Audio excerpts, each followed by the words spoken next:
Assalamualaikum warahmatullahi wabarakatuh. Berjumpa kembali dengan workshop Raja Riset untuk yang minggu ketiga dengan topik pengambilan sampel dan besar sampel penelitian. Ini adalah rangkaian dari workshop kita yang baru menginjak minggu ketiga, dan minggu pertama itu adalah untuk penyusunan untuk bab 1 yaitu bab pendahuluan, dan yang kedua itu untuk kita bagaimana cara menyusun kerangka konsep dan kerangka teori penelitian, dan yang sekarang kita sudah beranjak untuk yang memastikan yang di bab ketiga, yaitu salah satunya adalah perhitungan besar sampel dan cara pemilihan samplingnya atau pengambilan sampelnya. Ini ada dua hal yang akan kita bahas hari ini, yaitu pengambilan sampel dan besar sampelnya itu sendiri gitu. Jadi ada dua pokok bahasan, dan yang hal ini seringkali agak sulit dibedakan atau agak rancu untuk dibedakan untuk peneliti biasanya. Jadi besar sampel itu adalah caranya kita menghitung besar sampel atau sampel yang kita perlukan jumlahnya berapa, dan untuk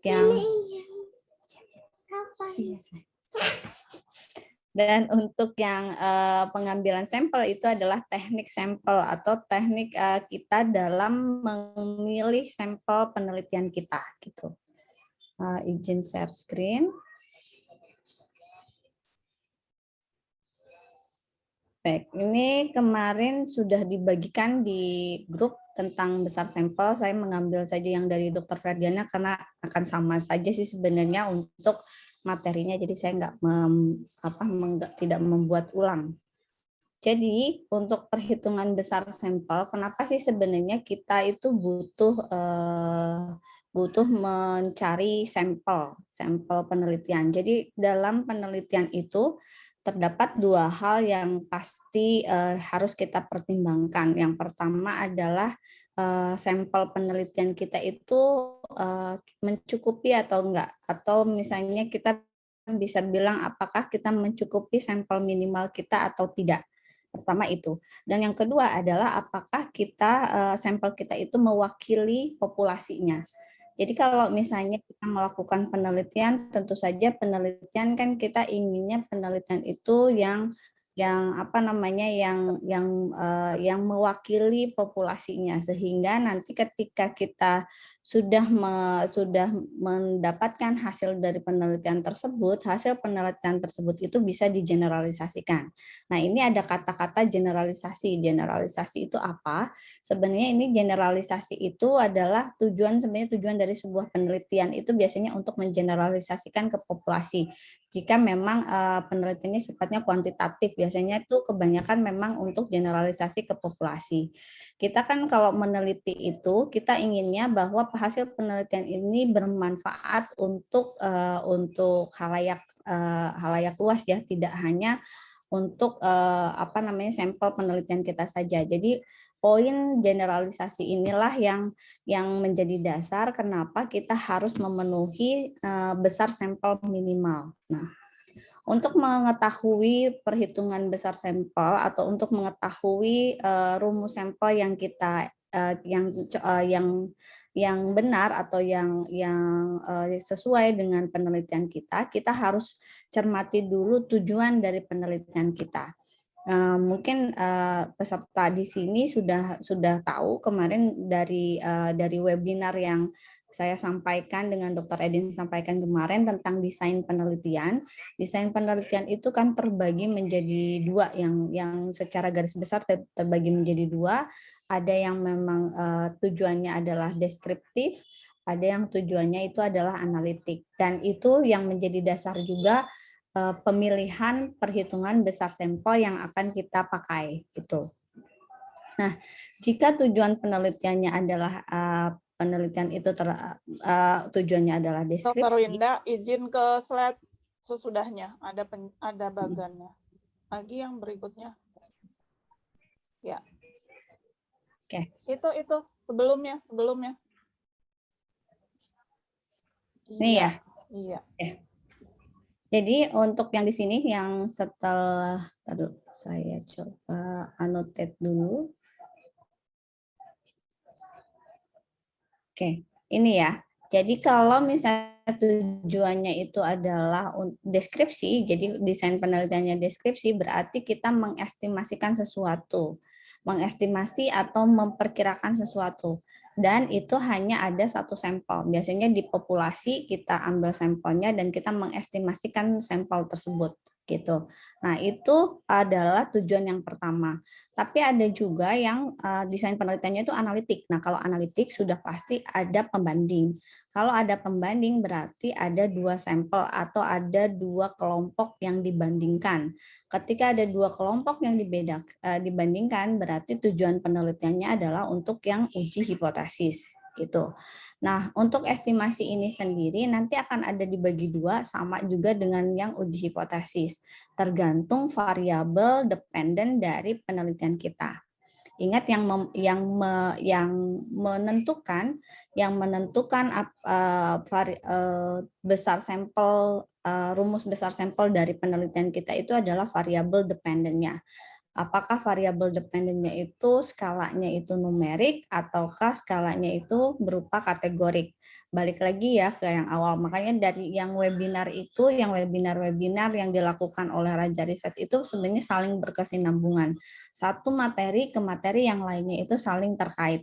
Jadi yang awal-awal tentang skala data itu jangan sampai lupa bahwa kalau skala data itu bisa menjadi dasar semuanya sebenarnya, mulai dari pemilihan besar sampel, terus habis itu nanti pemilihan uji statistik dan misalnya nanti pengukurannya pakai apa dan sebagainya itu dari skala data yang tadi. Nah, ini kalau kita memiliki variabel dependennya itu berupa variabel dependen yang dengan skalanya itu adalah kategorik, berarti kita bicara tentang proporsi atau dengan istilah yang sederhananya itu biasanya proporsi itu disebutnya persentase, jadinya persentase atau bagian dari yang lain gitu, proporsi.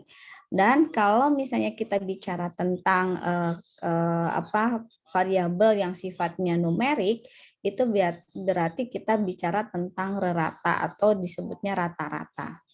Kalau misalnya kita desainnya adalah desain penelitiannya itu adalah deskripsi, maka desain penelitian deskripsi berarti kita ngomongin tentang estimasi, dan kalau estimasinya itu variabelnya adalah variabel kategorik, berarti estimasinya berupa estimasi proporsi. Kalau misalnya tujuannya estimasi dan variabelnya itu sifatnya numerik, berarti kita pakainya yang estimasi rata-rata. Begitu pula yang uji hipotesis. Jika kita membandingkan dua proporsi, maka kita memakai rumusnya dengan rumus beda proporsi. Kalau misalnya uji hipotesisnya itu kita mau membedakan rata-rata, maka kita pakainya rumusnya adalah rumus beda rata-rata. Gitu. Sampai di sini ada yang mau ditanya? Masih jelas ya? Oke. Nah, untuk perhitungan besar sampel ini, kita punya ada beberapa item atau beberapa angka yang harus kita masukkan dalam perhitungan besar sampel. Ada yang namanya alfa, ada yang namanya beta, ada yang namanya proporsi yang secara keseluruhan. Ada yang namanya proporsi di kelompok pertama dan di kelompok kedua. Terus ada yang disebut juga standar deviasi. Ada yang disebut juga rata-rata pada kelompok pertama dan rata-rata di kelompok kedua. Dan itu semuanya bisa kita dapatkan dari penelitian-penelitian yang sudah dilakukan pada penelitian-penelitian terdahulu. Maka dari itu, tugas yang dari minggu pertama tentang penelitian-penelitian yang terkait dengan topik yang akan diangkat di penelitian peserta di sini itu jangan sampai itu tidak dibuka gitu untuk hasilnya, karena salah satu cara untuk mencari besar sampel penelitian itu kita membutuhkan data dari penelitian-penelitian terdahulu. Di sini Dr. Edin sudah menyampaikan sebenarnya, misalnya ini contohnya ya, contoh dari Dr. Edin ini sungguh aplikatif nih sebenarnya. Ini contohnya ini dari penelitian yang dilakukan oleh Dr. Santi ya. Jadi misalnya ini adalah tujuan penelitian dari tujuan penelitian dari Dr. Santi ini. Ini adalah untuk mengetahui perbedaan rata skor pretest dan post-test pasca intervensi. Bisa dilihat ini sudah sangat jelas sekali bahwa untuk penelitiannya ini adalah ini ya, perbedaan rata. Perbedaan rata. Jadi kita udah jelas sekali yang mana yang harus kita pilih untuk menjadi rumus sampel yang akan kita pilih tersebut. Jadi kalau dari sini kita harus memilih yang ini, yang beda rata-rata. Kalau di sini berarti ini ada dua, ada beda rata-rata yang independen dan beda rata-rata yang pair atau yang berpasangan. Tinggal kita cari tahu nih sebenarnya ini adalah data yang berpasangan atau tidak. Waktu di webinar Dr. Edin yang tentang data, skala data itu sempat disinggung tentang perbedaan antara data yang berpasangan dan tidak berpasangan. Sebenarnya kalau untuk membedakannya cukup mudah, jadi tinggal kita lihat aja datanya itu berasal dari subjek yang sama atau sampel yang sama, atau datanya itu berasal dari sampel yang berbeda. Kalau ini dilihat, kalau di sini mengetahui perbedaan rata skor pretest dan post-test. Berarti kalau di sini satu orang sampel itu akan diukur 2 kali. Kalau ketika diukur 2 kali berarti data scoringnya itu berasal dari orang yang sama. Jadi ada 2 data tapi didapatkan dari orang yang sama. Artinya itu datanya itu adalah data yang sifatnya berpasangan. Sehingga kalau misalnya kita lihat lagi di sini, maka yang akan kita pilih adalah uji beda rata-rata yang pair, yang berpasangan. Gitu. Sampai sini sudah bisa diikuti ya. Oke. Lanjut dok, jelas kok. Lanjutnya. Dokter Santi boleh langsung interupsi kalau mau tanya ya. Siap, Dokter Santi kemarin sampai sudah membuatkan penelitian dosennya loh. Mahasiswa yang brilian juga. Jadi dosennya tidak bisa melihat potensi mahasiswanya, dibiarkan begitu saja, langsung diminta menggarap menyelesaikan penelitian dosennya. Keren Dokter Santi, keren. Oke. Nah, ini dari tujuan kita sudah bisa tahu sebenarnya. Jadi kalau misalnya di sini udah bergabung nih, ada Eksa, ada Intan. Jadi caranya seperti itu. Jadi harus fix dulu tujuan penelitiannya apa. Kalau tujuan penelitiannya belum fix, yaitu nanti akan kemana-mana. Kita nggak akan tahu sebenarnya rumusnya tuh yang mana. Kalau tujuan penelitian utamanya itu belum kita tetapkan. Jadi sarannya harus tujuannya dulu jelas ya. Lalu variabel bebasnya. Nah, ini kan kalau variabel bebasnya di sini dituliskan pembimbingan modul karena kan di sini ada intervensi. Berarti kalau ini jenis penelitiannya adalah jenis penelitian yang intervensi. Itu juga sudah dibahas nih di webinar waktu Jumat kemarin ya, minggu kemarin. Bahwa intervensi itu juga menandakan bahwa desain penelitiannya. Kalau ada intervensinya berarti desain penelitiannya berupa desain penelitian yang eksperimental. Dalam hal ini eksperimentalnya bukan eksperimental murni tapi kuasi eksperimental ya. Ini adalah pembimbingan modul dan video mutu dan keselamatan pasien. Dan nanti hasil yang akan dihasilkan yang ini tadi, hasil ukuran skor total sama skor rasio. Nanti dibandingkan ya antara rata skor pretestnya sama post-testnya sebelum dan sesudah dari pembimbingan modul tersebut. Oke, kalau yang ininya sepertinya nggak usah terlalu banyak dibahas ya dok ya untuk variabel terikatnya ya. Ya oke, yang ini kuasi sudah. Oke. Dr. Winda, variabel terikatnya digunakan untuk menghitung besar sampel dari Oh iya. berbagai perbandingan antara variabel terikat dengan variabel Nah, kalau tergantung. yang ini tuh maksud saya tuh menentukan besar sampelnya dulu dok, rumusnya.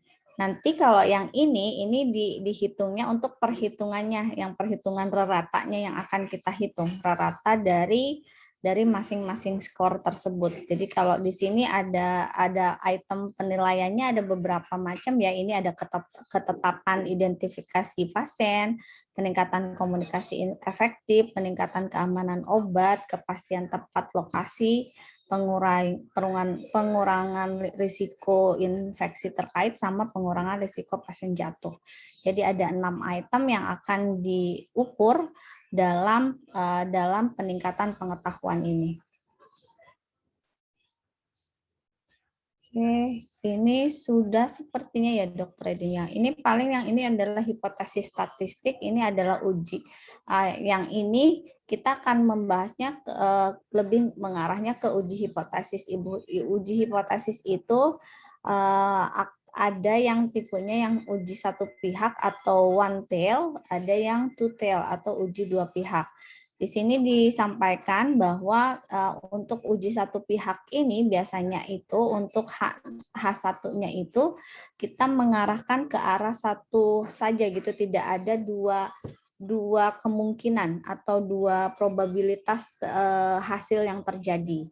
Kalau yang uji dua pihak, probabilitas hasilnya itu ada kemungkinan ada dua probabilitas yang kemungkinan terjadi. Bisa dilihat misalnya di sini, yang mu1 sama dengan mu2, artinya ini tidak terdapat perbedaan nilai delta atau selisih antara post-test dengan pre-test. Terus kalau yang H1-nya ini terdapat perbedaan nilai delta. Nah, di sini kalau dalam uji satu pihak ini sudah ditetapkan bahwa rata-rata sebelum itu kurang dari rata-rata sesudah. Jadi jika nanti terbuktinya malah sebaliknya, maka H1-nya ini tidak terbukti. Kalau di sini, kalau yang diuji dua pihak, bahwa di sini disampaikan, ini sepertinya salah penulisan mungkin ya dokter Edin. mu1-nya itu tidak sama dengan mu2 nih. Untuk ya, yang saya kurang teliti dok. Oh ini dokter Santi ya yang nulis ya. Nah, ini iya, yang saya kopas tapi lupa juga nggak diganti. Iya betul, itu tidak sama dengan. Ya. Ini H1-nya ini perbedaannya dengan uji satu pihak dengan dua pihak. Kalau di uji dua pihak ini biasanya disampaikan mu1 tidak sama dengan mu2. Jadinya kemungkinannya ada dua. Bisa jadi mu1-nya itu lebih besar dari mu2 dan bisa jadi juga mu1 kurang dari mu2. Jadi ada dua kemungkinan yang terjadi, makanya disebutnya adalah uji dua pihak atau two tail. Jadi ada dua kemungkinan yang bisa terjadi. Pokoknya yang terjadi apapun yang penting ada bedanya, itu sudah bisa ditarik kesimpulan bahwa terdapat perbedaan. Kalau yang ini harus ada statement bahwa mu1-nya itu kurang dari atau lebih kecil dibandingkan dari mu2-nya. Mungkin nanti ditambahkan di sininya nih Dokter Santi.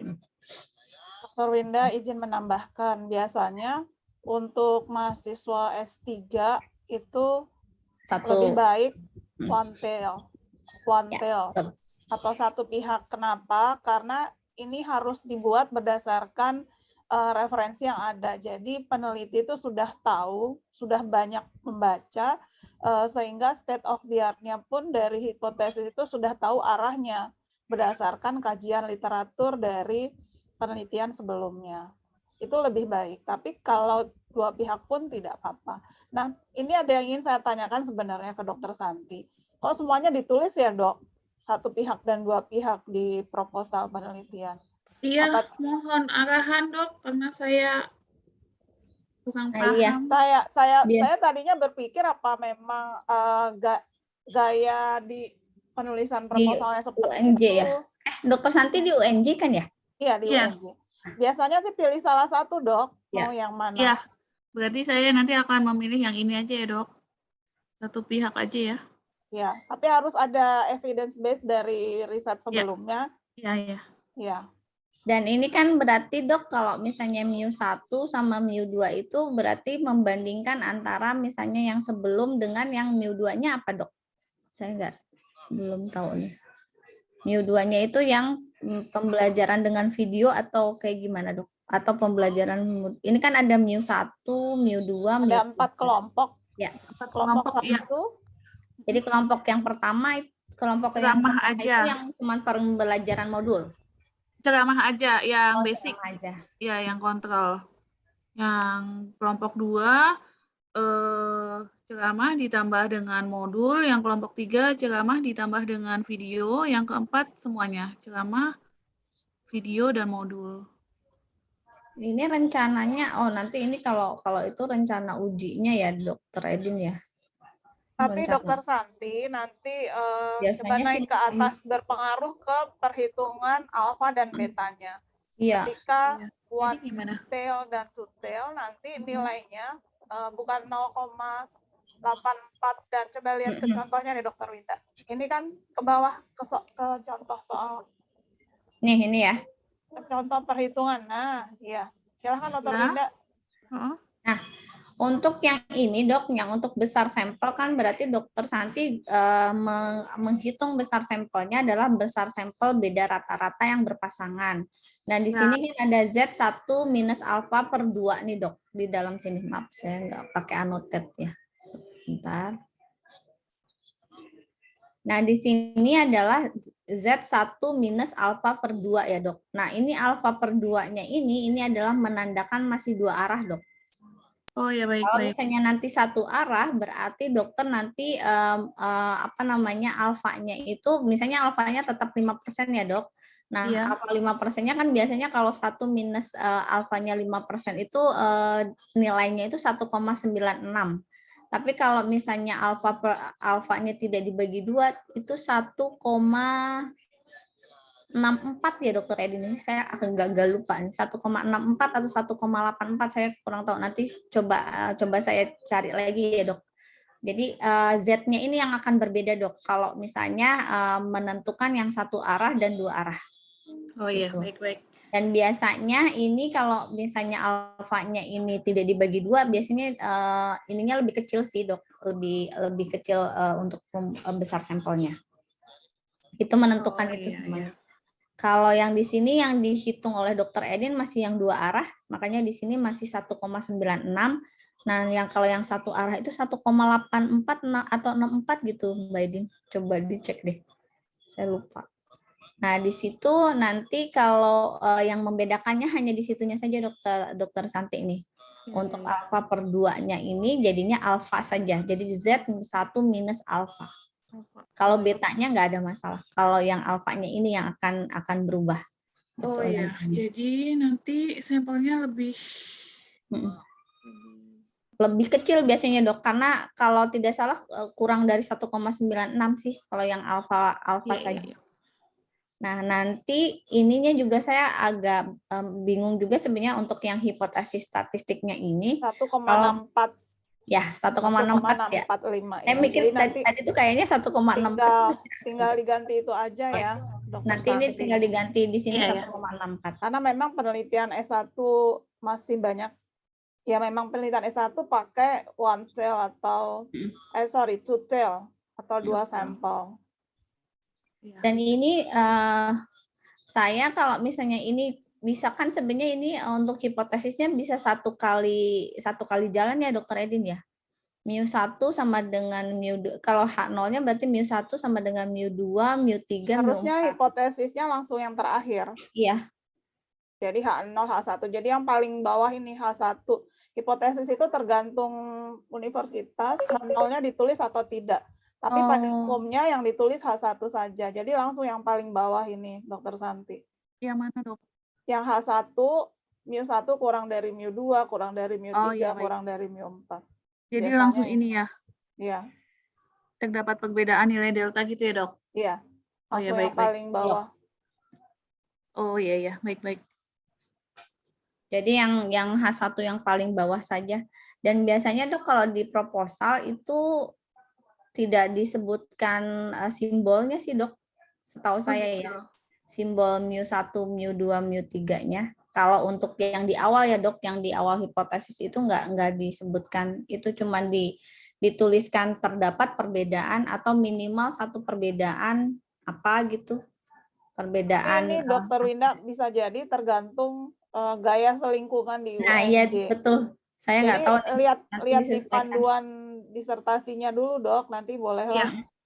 kami diinfokan juga panduannya, Ya, barangkali bisa membantu. Karena Ya, baik. kalau kami tuh kayak sesuai sama kayak ini di psikologi juga nggak disebutkan, dan di waktu kami S2 juga tidak disebutkan sih Dok, yang untuk yang mu-nya ini nggak disebutkan.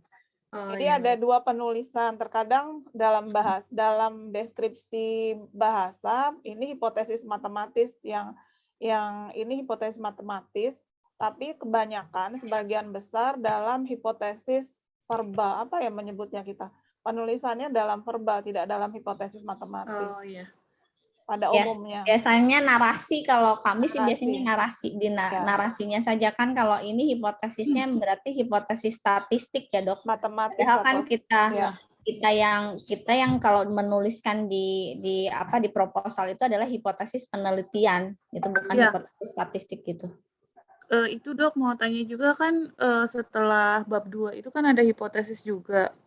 Itu hipotesis apa namanya, penelitian. Kemudian Kalau itu ya hipotesis penelitian Dok. yang naratif ya. Kemudian Tapi kan ini dilihat yang lagi ke gaya selingkungan gaya di selingkuh. UNJ, iya gaya selingkuh. Bisa jadi ditulis semua loh Dokter Santi, Dokter Winda ya. Seperti di psikologi itu semuanya ditulis semuanya. Jadi nanti dikembalikan ke sana aja Dok, nggak usah. Nanti saya cek lagi Dok. Iya. Ya. Kalau di psikologi ditulis untuk hipotesisnya, tapi yang tulisan apa namanya simbolnya enggak, tapi dituliskan semua dari mulai H1 berapa sampai H berapa itu dituliskan semua gitu Dok. Baik. Hipotesisnya. Itu mungkin kalau untuk besar sampel sih sebenarnya itu saja yang harus diberitahukan. Hanya mungkin di sini untuk perbedaannya nih, untuk mungkin nanti Dokter Santi butuh nanti kapan-kapan membimbing mahasiswa atau mau melakukan uji statistik, uji hipotesis yang lain. Yang membedakan antara uji beda rata-rata itu, yang membedakan hanya yang kelompoknya yang tadi. Kalau yang independen dan yang pair itu yang membedakan kita, kalau yang independen itu harus mencari dulu standar deviasi yang gabungan. Karena kan kalau yang independen ini kelompoknya itu kan tidak berpasangan, sehingga kalau tidak berpasangan tentu saja kita harus mencari dulu standar deviasi untuk yang digabungkan ke dalam perhitungan sampel yang ini. Karena pasti kalau ada dua kelompok yang berbeda ini pasti punya standar deviasinya masing-masing. Sehingga kalau standar deviasinya masih ada dua, tentu saja kita harus menggabungkan terlebih dahulu, baru kita dapat menghitung untuk perhitungan besar sampelnya gitu. Sebenarnya untuk mungkin ke contoh dulu Dok. Untuk yang contoh ya Dok. Iya. Nah, dari data riset sebelumnya yang dibutuhkan apa, kemudian perhitungannya bagaimana. Pada besar sampel ini juga dihitung standar deviasi gabungan untuk yang pair. Silakan Dok. Kalau yang ini, tar dulu. Ini besar sampel beda rata-rata ini sudah disampaikan di sini, ada standar deviasinya untuk masing-masing, ada yang di pretest, ada yang di posttest, dan yang ini adalah deltanya, dan ini membandingkan antara kelompok yang ini. Ntar dulu, saya mempelajari dulu karena ini baru ini kelasnya Dok, academic grade tingkat 2, 3, tingkat dan 2, 4. tingkat 3, dan tingkat 4 ya. Mungkin Iya. dokter Edi aja yang nyampe ini, Dok. Oh ya, boleh. Izin ya, Dok. Boleh ke atas dulu, Dok. Ya. Jadi dari perhitungan besar sampel, boleh ke atas lagi, Dok. Lagi ke atas. Ya, saya ingin stop ke bawah, ke bawah. Ya. Tadi kita sudah ketahui tujuan penelitiannya yaitu uji hipotesis, membedakan rata, pretest, dan posttest dari eksperimen pada 4 kelompok sampel. Kelompok pertama modul itu hanya ceramah. Kelompok kedua, mohon diingatkan Dr. Santi, kelompok kedua.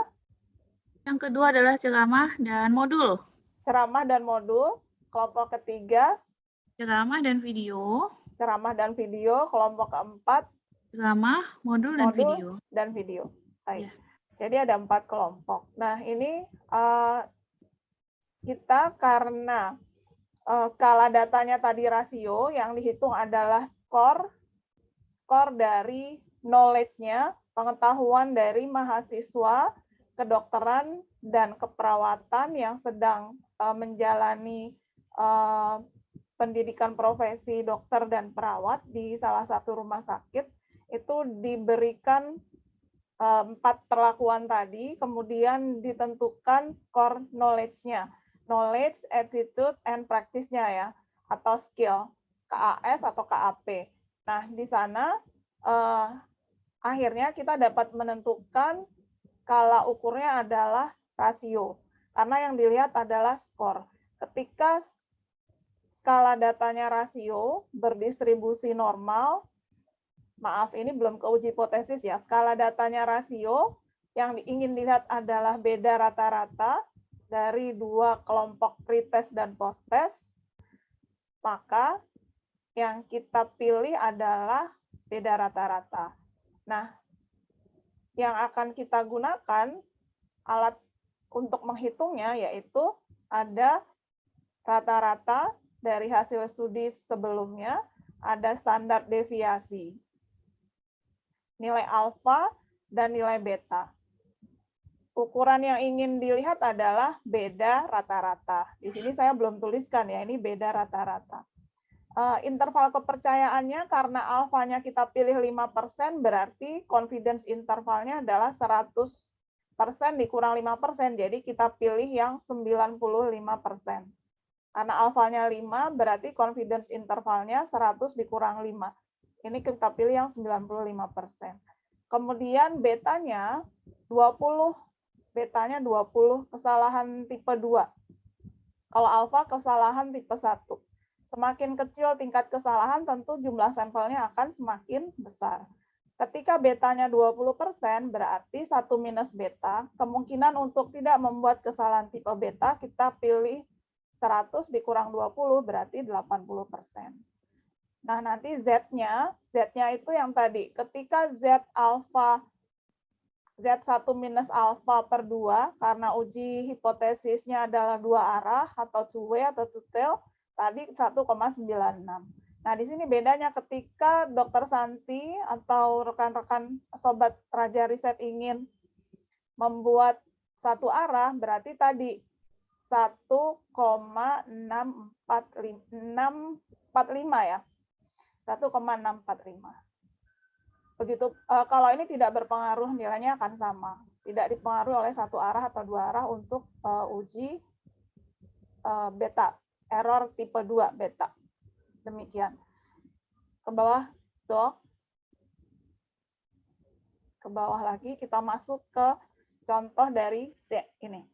Nah, kita harus mempunyai informasi dari riset sebelumnya. Nah, kebetulan ini saya membantu Dr. Santi mencarikan dapat nih yang mirip dengan penelitian Dr. Santi.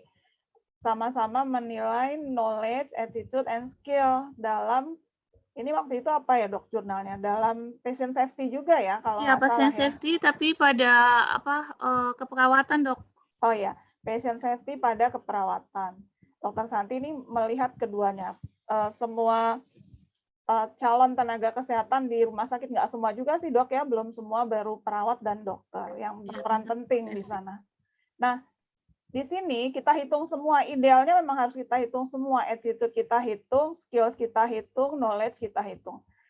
Kenapa saya pilih knowledge? Karena saya sudah bisa memprediksi, ini paling besar nih. Taunya dari mana? Ini sampel yang paling besar. Kalau attitude ini pasti sampelnya kecil karena selisih rata-ratanya saja kecil. Bisa dilihat di sini sebentar saya. Dok, boleh ditunjuk NZ nggak dok? Nah, dilingkari yang 4,01 dengan 4,21. Saya sudah bisa memprediksi dari sini bahwa sampelnya ini kecil nih ketika menghitung dari attitude. Karena selisihnya ini berapa? Selisihnya 0,2. Ini pasti kecil. Dokter Santi juga sudah menghitung, kita sudah menghitung ya, kecil sekali. Kemudian yang skills dengan pretest dan posttest ini cukup besar. Tapi lebih besar lagi selisihnya ini, knowledge 1,37 dengan 4,23. Dan itu terbukti ketika kita sudah hitung. Idealnya tetap dihitung semua ya dok, terus nanti dibuat tabelnya, kemudian kita tetapkan yang paling besar. Nah, nilai plus minus ini adalah standar deviasinya. 0,28, 0,17, 0,12, 0,29 ini standar deviasinya. Oke, dari sini kita bisa menghitung besar sampel penelitian. Kita tinggal masukkan ke dalam rumusnya menggunakan besar sampel beda rata-rata berpasangan. Izin ke bawah, Dr. Winda. Ke slide berikutnya. Itunya ikut ya, lingkarannya. Nah, kita masukkan tadi, karena kita belum punya nilai standar deviasi gabungan, kita hitung dulu standar deviasi gabungan. Bisa ke bawah lagi, dok? Nah, ini kita sudah hitungkan. Ini untuk yang, apa ya, kok saya lupa. Yang kecil ini ya. Ini knowledge. Knowledge yang tingkat berapa ya, dok? Knowledge yang kecil kan banget nih. 3, berapa tadi nilainya? 0,35. Ini standar deviasinya. Ini yang yang ini yang tingkat 2 ya. Yang tingkat 2. Tingkat 2 dengan yang 0,76 itu yang tingkat yang tingkat 2 juga ya, tapi yang post-testnya. Saya ralat, saya ulangi, semakin besar selisihnya akan semakin kecil besar sampelnya. Semakin kecil selisihnya akan semakin besar sampelnya. Saya ulangi ya, saya ralat yang tadi. Nah, sehingga kita masukkan angka tersebut untuk mencari standar deviasi gabungan. Baik yang berpasangan maupun yang tidak berpasangan tetap membutuhkan perhitungan standar deviasi gabungan.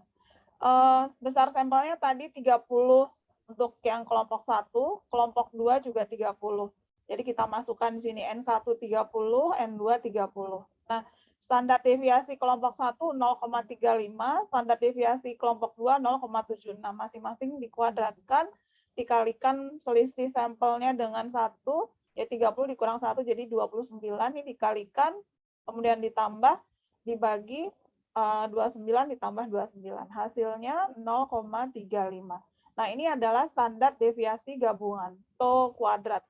Tau kuadrat ini kita masukkan ke dalam rumus besar sampel. 0,35. Dokter Santi, ini saya, ini 0,35-nya nggak usah dikuadratkan lagi ya. Saya kemarin sepertinya ada kesalahan nih. Karena ini tau kuadrat ini 0,35 merupakan hasil dari tau kuadrat. Jadi ini tidak ada kuadratnya lagi karena dia sudah 0,35 hasilnya. Ya, jadi tidak dikuadratkan lagi. Nanti ini akan kami revisi hasilnya. Boleh dihitungkan nggak, Dokter Winda?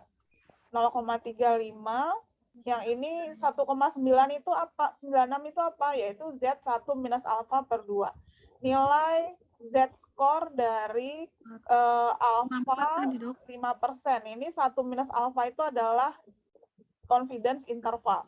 1, Jadi Z 95%. Z 95% untuk uji detail dua arah.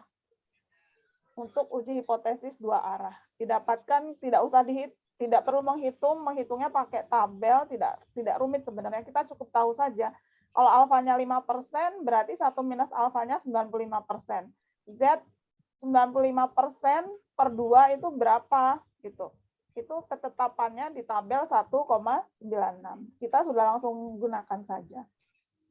Nah, Z1 minus beta, tadi betanya 20, berarti Z 80% itu berapa? Di tabel itu adalah 0,84. Di tabel Z namanya, kita bacanya di tabel Z. Kemudian ini dihitung, dibagi dari rata-rata knowledge di tingkat 2 tadi, pretest dan posttest. Pretestnya 1,57, ketika posttest naiknya jauh sekali, 4,23. Semakin besar selisihnya, pembaginya tentu dia akan membuat hasil yang lebih kecil. Sampelnya akan jadi lebih kecil. Ini harus dihitung ulang. Nanti Dr. Santi juga hitung ulang ya, Dok. Mohon maaf, kemarin ini kuadratnya ikut. Iya. Sehingga kita dapatkan kurang lebih lah ya, ini 2 subjek penelitian. Kali nggak beda jauh ya, 2 subjek penelitian. Nah, karena kelompoknya ada 4, tadi ada kelompok 1, 2, 3, 4, berarti ini dikali 4. Ini saya kemarin masih dikali 2, dikali 4. Sehingga jadinya 2 dikali 4, 8. 8 ditambah 10% dari 8. Berarti 9. 8 ditambah 0,8 ya, kita selalu membulatkan ke atas untuk subjek penelitian. Jadi N-nya 9 untuk knowledge di tingkat 2. Kita ke bawah lagi, Dr. Winda. Nah, ini yang besar nih, ini yang attitude ya, Dok? Attitude ya, Dok. Ya, ini attitude di tingkat 2. Ini juga sama, Dok. 0,54-nya tidak perlu dikuadratkan. Saya baru ngeh nih ketika melihat di sini. Ini karena sudah tau kuadrat ya, sudah hasil dari tau kuadrat. Sama, langkahnya juga sama, tapi kita menghitungnya dari attitude. Tadi kita ketahui standar deviasi sikap di tingkat 2 itu 0,28 dan 0,17. Kita tinggal masukkan. Besar sampelnya sama-sama 30. Karena setiap kelompok besar sampelnya sebaiknya sama. Bisa juga sih nggak sama, tapi ini sebaiknya sama. Hasilnya 0,54. Kemudian 0,54 kita masukkan di sini tanpa dikuadratkan harusnya. Boleh dihitung ulang, Dr. Winda? Berkenan menghitungkan, Dok? Karena ini ada kesalahan. Saya juga ikutan ya, Dok. Ya. Iya. Ini lagi ngitung tapi pakai kalkulator sih. Saya ngitung kok nggak ini ya. Saya boleh share screen nggak yang bisa saya ubah di slide-nya? Oke, silahkan. Ini kayaknya PDF ya? Yang PDF. Sampai 20 tahun misalkan kita klik di sini. Ini contoh anak saya, Bapak Ibu, umurnya 9 tahun. Saya nggak ada ininya, Mbak Edin yang apa namanya? Yang untuk sampel size itu ada nggak? Di laptop yang ini belum ada. 2, 1, 6. Kita hitung bersama supaya lebih jelas. 139. Apakah sudah terlihat? Ingat di sini bahwa kalau Sudah. umur 9 tahun dengan Sudah. 9 dia masuk ke ukuran normal, Bapak Ibu sekalian. Tapi kalau kita tes misalkan di sini anaknya umur 9 tahun tapi dia 120. Nah, dia masuk ke persentil Ya, kita perbaiki dari sini dulu ya, Dok, biar nanti ketika ini kemarin sudah saya share jadi salah. Mohon maaf, jadi nggak usah tidak perlu di slideshow. Ini tadi di mana kesalahannya? Oke, di sini ya. Ini berarti nggak perlu pakai pangkat 2. Kita hitung bersama. Berapa, Dok, jadinya, Dok? Sebentar dok, ini kan tadi saya udah hitung tapi kok tidak berhasil ya. Yang 1,96 itu apa jadi 1,64 ya dok? Oh ya, boleh langsung ya. Kita gunakan hipotesis satu arah ya. Arah.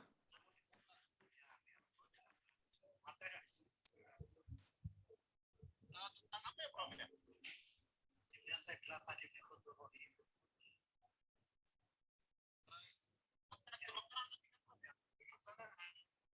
Kalau udah ngitung ini kenapa jadi lama ya? Sesuai dengan kemampuan. Kali 4. Di sini sih Mbak aku dapatnya 0,3. Oh, lebih kecil lagi ya? Iya, karena ininya nggak dikali 2 ya, 0,35-nya Oh, iya, ya. betul. Lebih kecil lagi ya. Oke. Karena tadi sudah kuadrat. Jadi Iya, nggak perlu dikuadratkan lagi. 0,32. 0,32 apa 35? Sama Ya. lah ya. Mm-mm. 1 jadinya ya. Sampelnya 1. Jadi ini di sini kita mendapatkan ini tidak perlu dikali, jadi ini 0,35. Kemudian ini hasilnya 1,64 ditambah 0,8 dikuadratkan berapa ya, Dok? 4,96. 4,96. Oke, yang bawah sama ya. Yang bawah sama. Hasilnya berapa, Dok? Dikali 0,35 dikali 4,96. 1,736. 1,736. Baik. Berarti 2 orang. 0,35. Sedikit sekali. Gimana ya? Nggak apa-apa. Bukan Kita ambil 0,35, 0,305, Mbak. Oh, 305. Ya. Berarti sama dengan 1. 1 kali 4, 4. Iya. 5 jadinya. Iya, 5. N1 sama dengan N3 sama dengan N4. Iya, 5 1 lagi kali, iya, 5, 4, 5. Ditambah 10%. Jadinya N-nya 5. Udah. Kebetulan benar nih 5 di sini ya. Kita perbaiki. Tapi kalau Ya. attitude kok bisa itu ya, Dok? Bisa agak layak ya? Karena attitude itu selisih mu rata, selisihnya sangat kecil. Oh iya. Kita Ambil bisa yang itu aja nggak hitung apa-apa. yang ini ya. Yang attitude boleh. Kita hitung bersama, Dok, karena ini masih 0,54. Ya. 1,64 tambah 0,84. Oke. Ini kayaknya besar nih. Iya, ini 150-an kemarin.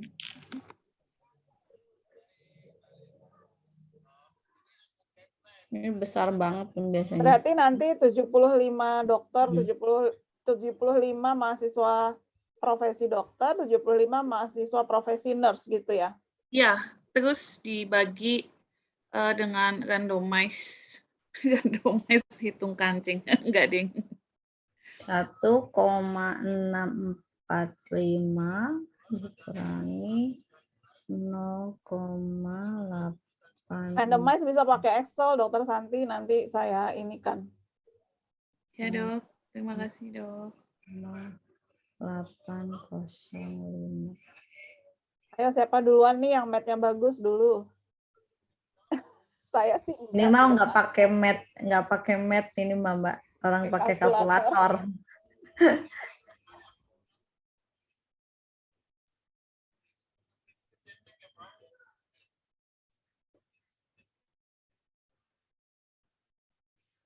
Dikurangi.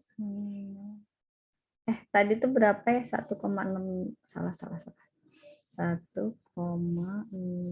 Berapa hasilnya, Dok? Di sini dulu deh saya hitung.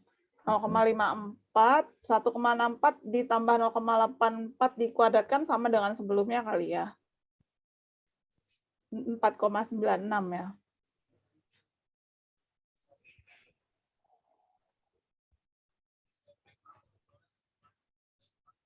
0,54 dikali 4,96 dibagi 0,04. 0,54 dikali 4,96 berapa, Dok?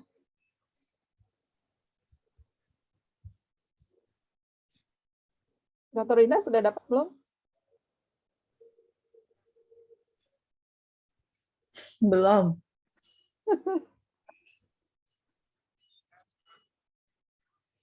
Nggak ada apa? Nggak ada.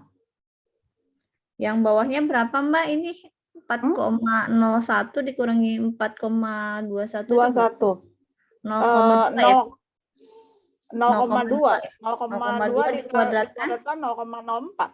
Ini udah ada nih di bawahnya nih. Nih Ini yang banyak nih, 95. wah. Dokter Santi langsung shock nih. 95 bener. Iya, 95. Hasil perkalian 0,54 kali 4,96 berapa? Aduh. Ulang lagi. 95. Tadi dulu. Aduh, bisa menangis ini kalau sampel. Iya, Berkali-kali lipat. Kita cari yang lain, kelas yang lain, Dokter Santi. Semangat, biar nggak kebanyakan sampelnya. Kali 2. Kali 0,54. 3,321. Kayaknya Dokter Santi kelempar deh. 3,32. Yang atasnya Mbak Edin. 3,32. Terus Dibagi 0,04. 0,04. Bener? 83 malah jadinya. Ntar dulu, salah nggak ya? Oh, Coba bukan. dihitung ulang. Ntar dulu hitung ulang ya. 1,64 ditambah 0,84. Ini sampel size nggak ada ya, Mbak? Kan kemarin diinstal antivirus baru, itu langsung hilang softwarenya. Aku menangis. Nah, ini kayaknya BEMI dan segala. Silakan Ray, ada keperluan kayaknya Ray. Izin ya Dok ya, ini Iya, saya silakan. ada sama direksinya mau ada presentasi ini. Iya, ya siap. Ya, makasih ya Dok ya. Maaf Dok, duluan Dok. Ya. Assalamualaikum. Waalaikumsalam. Iya benar Mbak, 3,32. Terus habis itu dibagi 0,04. Ya. Jadi berapa? Nah, 83. 83. Ya, 83,03. Jadinya 84 83 aja lah. 84. 84 dikali 4. 8 dikali 4. 336. 336. Banyak sekali. Kalau ditambah 10% ya? Dokter Santi mana nih? Kebetulan kelempar sepertinya. Tambah 33 lah Mbak, tambah 34 itu. Jadi 370. Ya Allah. So many. Udah nggak usah dibuat-buatkan dah. Dokter Santi, jangan shock ya. Nanti kita carilah sampel yang lebih kecil. Coba kalau nanti kita hitungkan dari attitude yang lain. Attitude tingkat berapa ya kita ambil ya. Ini yang bisa disampaikan sih sebenarnya kalau kayaknya yang tingkat 4 nih. Yang tingkat 4 agak berbeda lumayan nih Dokter Wina. Nantilah kita hitung lagi. Enggak juga sih, sama aja sih. Ini nih ada BEMI sama EXA sebenarnya. Kalau misalnya ketemu kasus yang kayak gini, misalnya memerlukan sampel yang begitu banyak, tipsnya itu adalah cari lagi penelitian yang lain yang punya range atau punya selisih antara dua kelompoknya itu yang cukup besar. Gitu. Kalau misalnya selisihnya yang kayak seperti yang tercantum di layar ini Selisihnya kan 0,2 dan itu 0,2 itu kecil. Untuk membuktikannya memang butuh sampel yang Sampel banyak. yang banyak. Gitu. Jadi makin selisihnya makin sedikit, maka jumlah sampelnya makin banyak, selisihnya makin lebar, jumlah sampel yang dibutuhkan makin sedikit. Makin sedikit. Oke, itu untuk beda rata-rata ya. Ketika beda proporsi sama saja, cuma di sini contohnya kemarin kebetulan beda rata-rata. Mungkin dari BEMI nih, BEMI perhitungan besar sampelnya beda proporsi. Coba saya cari dulu sebentar ya untuk yang. Dr. Winda, saya stop share dulu ya. Oke, ini Dokter Santinya keluar nih. Iya, sepertinya Terlempar ya. terlempar. BEMI kalau enggak BEMI boleh share. BEMI lagi free apa lagi kuliah? Kalau lagi kuliah ya jangan ya. Bentar ya. Coba. Izin dok, lagi kuliah dok. Iya, siap. Nggak apa-apa, BEM. Aku ini. Dokter Santi mati listrik tiba-tiba. Ah, pantes hilang.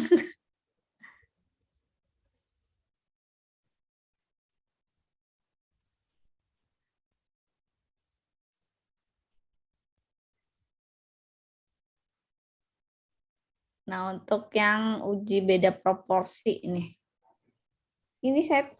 aku tuh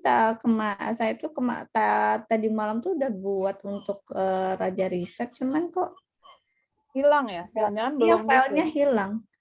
Filenya hilang. Udah ditambahkan dari yang Mbak Edin share, itu sudah kutambahkan yang proporsinya, tapi ternyata nggak tahu kemana deh. Cari di recent dokumen. Ntar dulu, coba ya cari ya. Tapi nggak apa-apa lah. Nanti ini sama kok sebenarnya jadinya. Yang keluar itu yang Mbak Edin sendiri gitu. Ah, ini dia. Tapi mana ya? Bukan deh. Ya sudahlah. Tahu deh yang mana di mana. Oke, ini BEMI sama EXA ya yang akan lebih mendengarkan nih. Jadi ini taruh, jangan ke sini dulu. Kita ke besar sampel aja. Yang belum berarti cara menentukan pengambilan sampel ya, Dok. Kalau ini udah ada nih, tadi saya sudah buat yang proporsi ya yang sekarang. Iya, yang proporsi.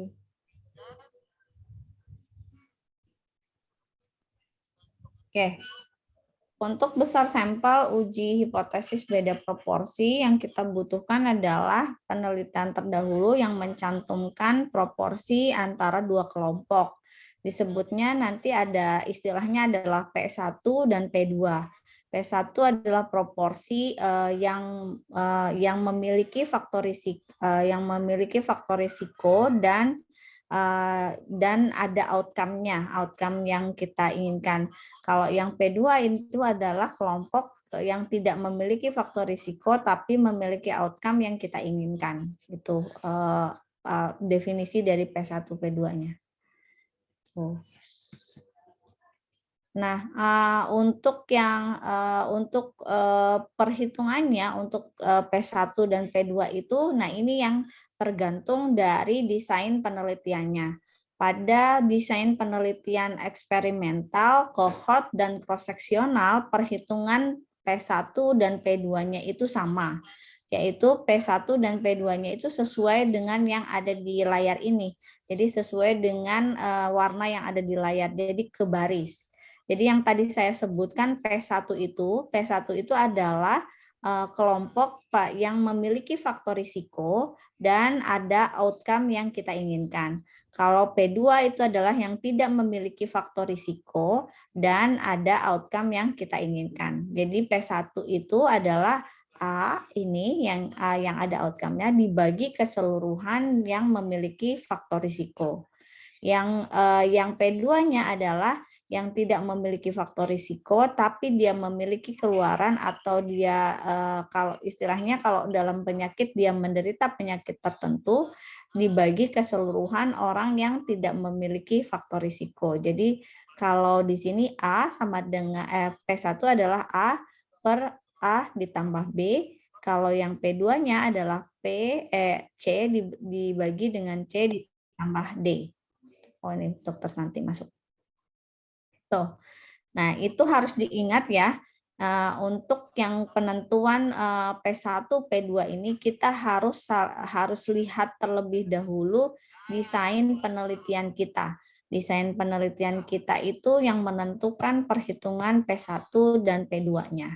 Nah, ini untuk yang membedakan hanya yang ada di kasus kontrol. Nah, pada kasus kontrol beda dengan yang tadi.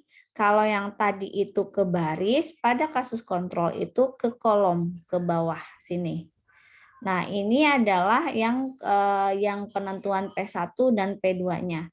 Kalau tadi P1-nya itu adalah yang kelompok yang memiliki faktor risiko dan terjadi outcome-nya. Yang P2-nya itu adalah kelompok yang tidak ada faktor risiko dan tidak terjadi outcome-nya. Nah, pada yang kasus kontrol, untuk P1-nya adalah pada kelompok yang ada faktor risikonya dan dia terjadi outcome-nya, dan P2-nya adalah yang pada yang memiliki faktor risiko tapi dia tidak terjadi outcome-nya. Yang membedakan antara perhitungan P1 dan P2 pada perhitungan besar sampel untuk beda proporsi itu adalah desainnya. Jadi pokoknya yang diingat adalah yang baris atau kolom. Yang khusus itu adalah yang kasus kontrol yang merupakan kondisi yang khasnya itu adalah yang melihat dari faktor risikonya, sehingga untuk perhitungannya adalah perhitungannya ke kolom. Selain dari kasus kontrol itu sama. Jadi eksperimental sama, cohort sama, dan cross-seksional sama. Itu. Misalnya ini ya, misalnya kalau misalnya untuk contohnya nih, hubungan antara anemia dengan BBLR. Pada desain cohort itu atau cohort atau cross-seksional, P1-nya adalah proporsi BBLR pada ibu yang anemia, dan yang kedua P2-nya adalah proporsi BBLR pada ibu yang tidak anemia. Ini selaras dengan yang saya sampaikan tadi, kalau di sini adalah faktor risikonya adalah kondisi anemia pada ibu. Yang P1-nya adalah yang kelompok yang memiliki faktor risiko dan ada outcome-nya. Outcome yang diinginkan maksudnya outcome dari penelitian tersebut yang mau dilihat itu adalah BBLR.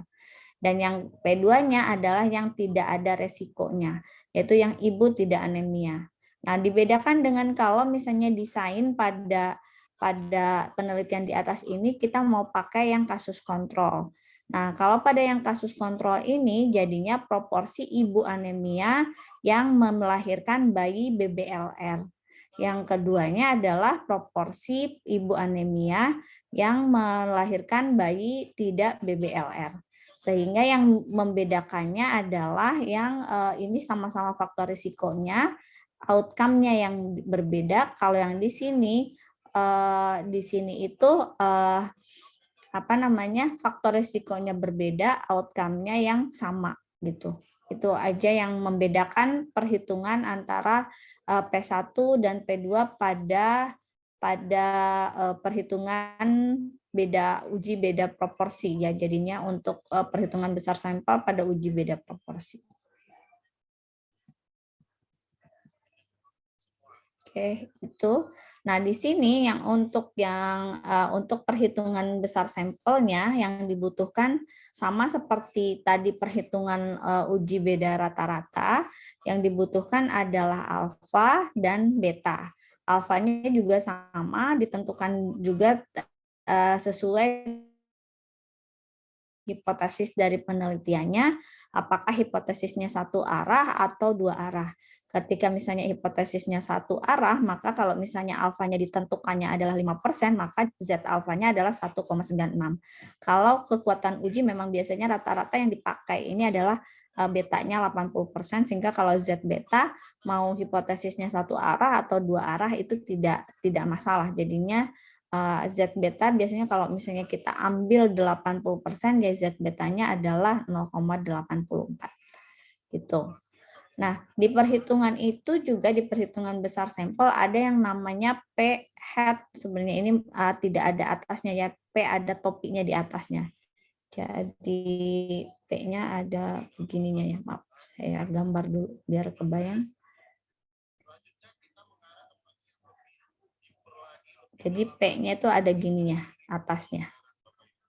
Nah, ketika ada P yang seperti itu adalah gabungan antara proporsi P1 jadi dan P2 dan dibagi 2, jadinya rata-rata proporsinya istilahnya. Rata proporsi.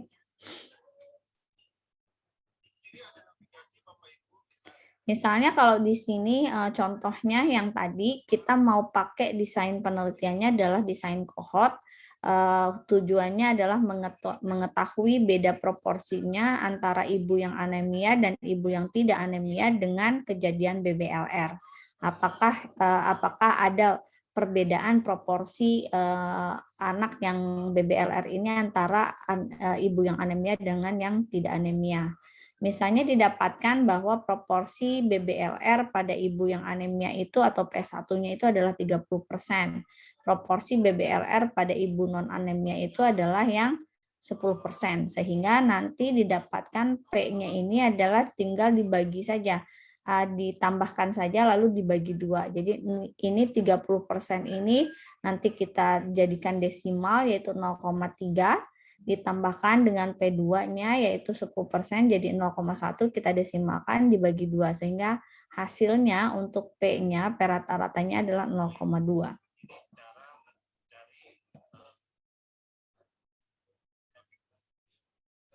Sebentar. Kok nggak mau?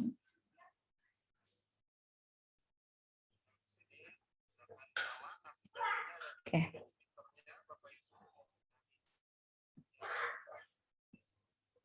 Oke, ini kalau ini disebutnya di sini ada beda minimal proporsi BBLR yang dianggap bermakna antara ibu anemia sama ibu non anemia itu sebesar 20%. Nah, 20% ini sebenarnya ini ketentuannya itu berdasarkan dari si peneliti itu sendiri atau berdasarkan ada referensinya, tapi biasanya ini berdasarkan dari asumsi dari peneliti. Boleh ditambahkan ya Dokter Edin kalau misalnya ada yang mau diinformasikan lagi.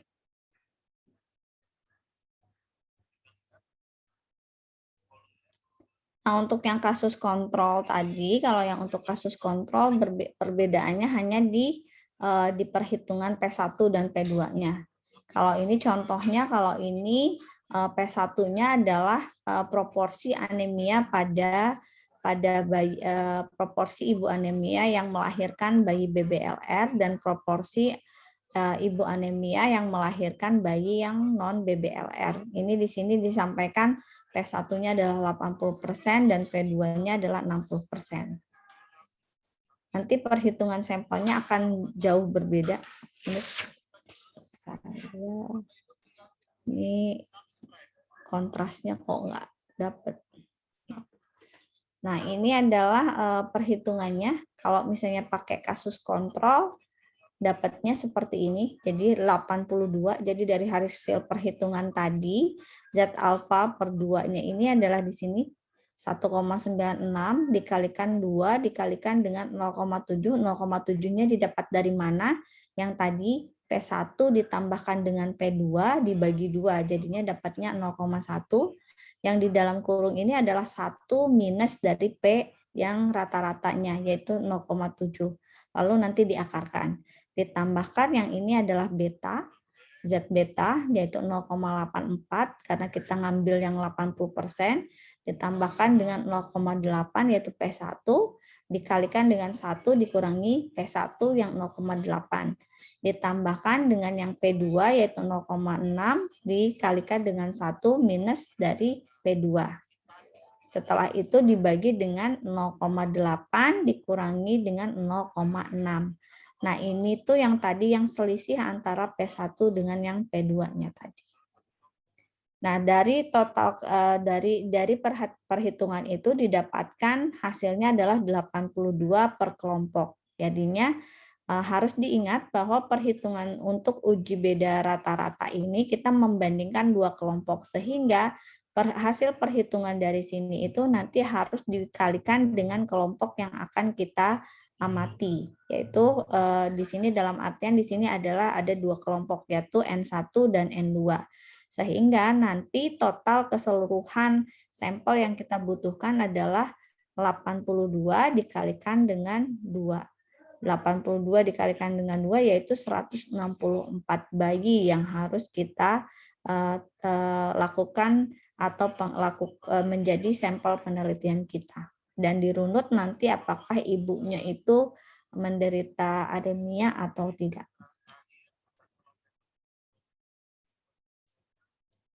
Nah, ini adalah masalah dalam penentuan besar sampel.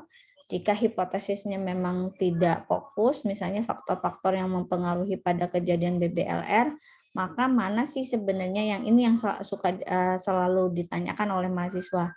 Mana sebenarnya yang dicarikan untuk besar sampelnya. Ketika memang nanti kita memilih tidak menentukan variabel utamanya yang mana, maka setiap variabel independennya tersebut itu harus dicarikan besar sampelnya.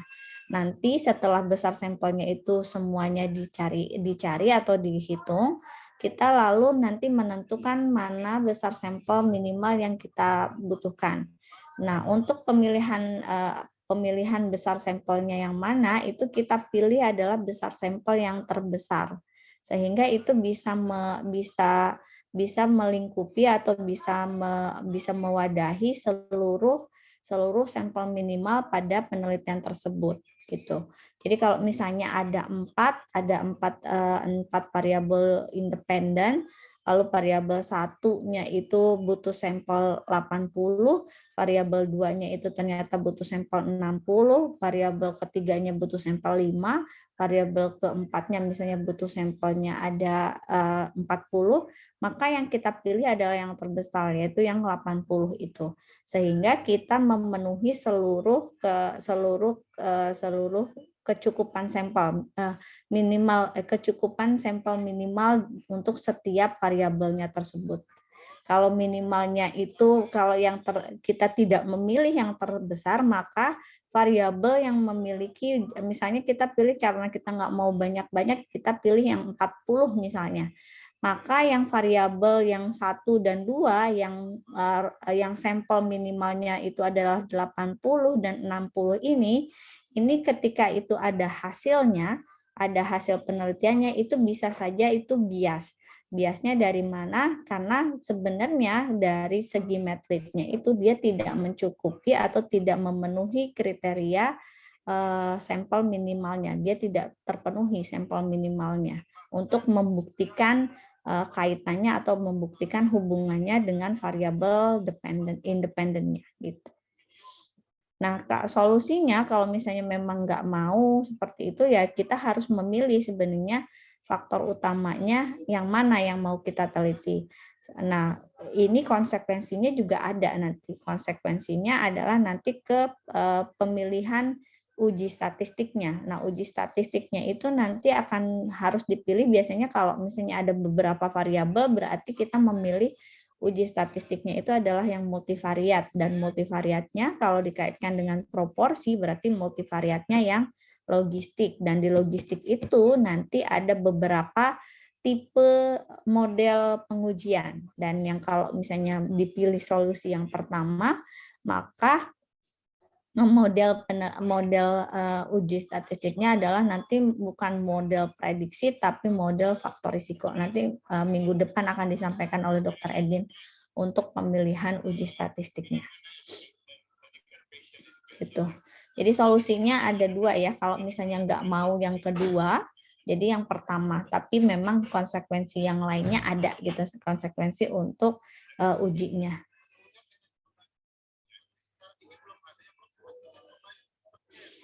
Oke, lanjut. Ini sudah sih sebenarnya Dokter Edin, ini udah ke contoh-contohnya. Tinggal kita ke perhitungannya aja ya. Tadi sudah kayaknya perhitungannya. Sudah Dokter Edin? Ya dok. Kalau teknik pengambilan sampelnya jadi dibahas sekarang nggak dok?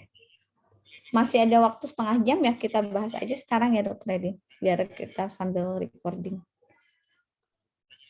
Sebentar. Recordingnya saya stop dulu, nanti kita mulai yang baru lagi. Ya, biar nanti nggak ini ya. Nggak terlalu panjang. Terlalu panjang. Iya, tak